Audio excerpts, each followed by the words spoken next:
5, 4, 2, 1, מעולה.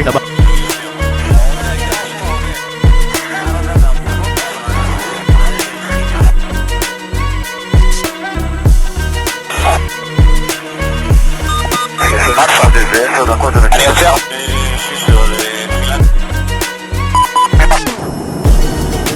5, 4, 2, 1, מעולה.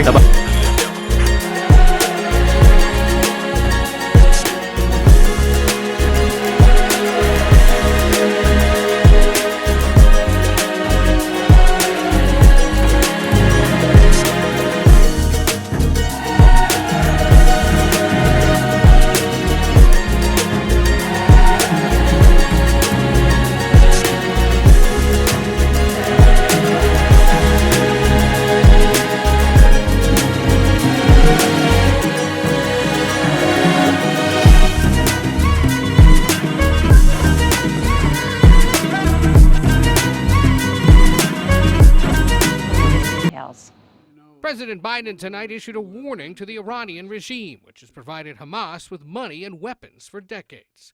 Made it clear to the Iranians, be careful.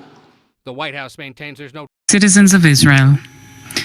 This evening, we formed a national emergency government. The people of Israel are united, and today its leadership is also united. We have set aside any other consideration because the fate of our country is at stake here.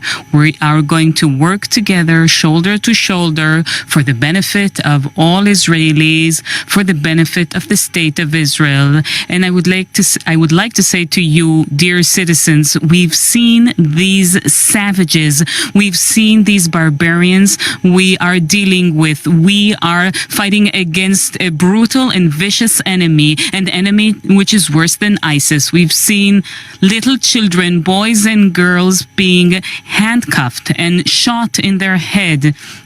Men and women who were burned alive. Young women who were raped and massacred. Combatants who were decapitated. In one place, they placed people together and brought spare tires, spare wheels from all around to have burning materials, and then burned these people alive. It is so horrific. It is so atrocious. The pain is so great. Every family in Israel knows someone who had perished. And you start hearing the news and you start hearing the names, and it's terrible. I think we all know people that their loved ones were massacred, were burned, were killed.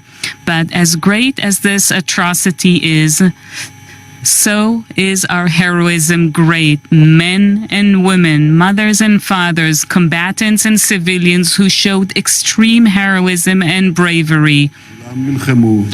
They all fought, and we are all fighting for our home.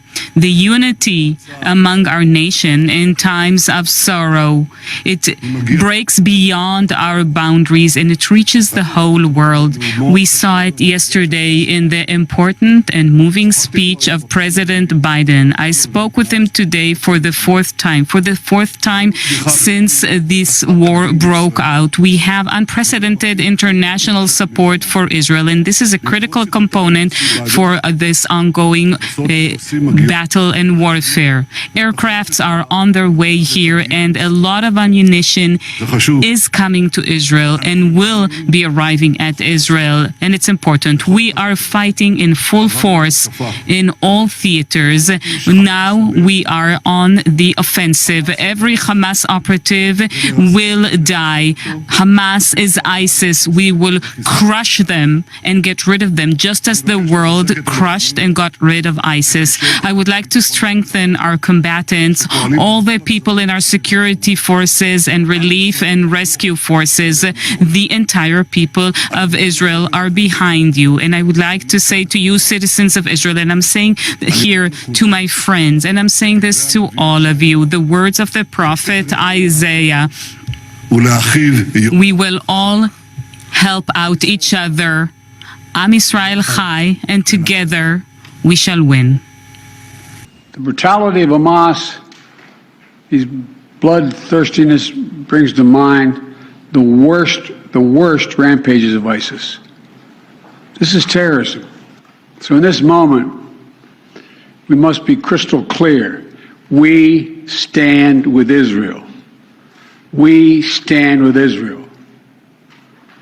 And we will make sure Israel has what it needs to take care of its citizens, defend itself, and respond to this attack. President Biden did, as Leland mentioned, condemn the evil of Hamas with that national address from the White House, promising that unconditional support. Again, a State Department spokesperson says that they are focused on securing the release of all the hostages held in Gaza. The USS Gerald R. Ford arriving in the eastern Mediterranean Tuesday to deter other enemies of Israel from attacking while trying to prevent a broader regional conflict. We are just learning that the terrorist organization Hezbollah has been firing missiles from the north. All of this information, part of the conversation that Markey and Leland just had, but Joe Khalil has a little bit more from the White House. Joe. Hey, Adrian, good morning. And I want to start here. We heard from Secretary of Defense Lloyd Austin this morning. You all have been talking about fears about this becoming more of a regional conflict. He addressed that as well, warning other actors outside of just Hamas to not get involved, basically echoing what President Biden said yesterday and reaffirming that the U.S. is going to stand with Israel and provide material support. Now, from the White House, President Biden sent what was his most certain and unequivocal message thus far, making it clear the U.S. is going to be 100% behind Israel as this war continues and unfolds, saying more than once, we stand with Israel, and in his words, calling Hamas attacks pure, unadulterated evil. He also, as you mentioned, promised American military support, and perhaps more importantly than that even, and this is something I took from that speech yesterday, he didn't make any effort at all to urge Israeli caution or restraint, as we have seen sometimes in the past. But it wasn't just words. We've also confirmed the USS Gerald Ford strike group now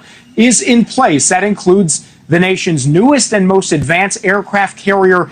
It is now in position in the Mediterranean with its 8 squadrons of attack and support aircraft. So we're talking about F-15s, F-16s, A-10s in place, along with missile cruisers and missile destroyers. And by the way, reports of even another aircraft carrier potentially on its way and following suit. All of this meant to act as a deterrent to other actors in the region, like Iran, like its proxy in Lebanon, Hezbollah, should they try to even further help Hamas than they've already done or further attack Israel. Now, President Biden laid out justification for all of this, for that response, in pretty stark terms yesterday.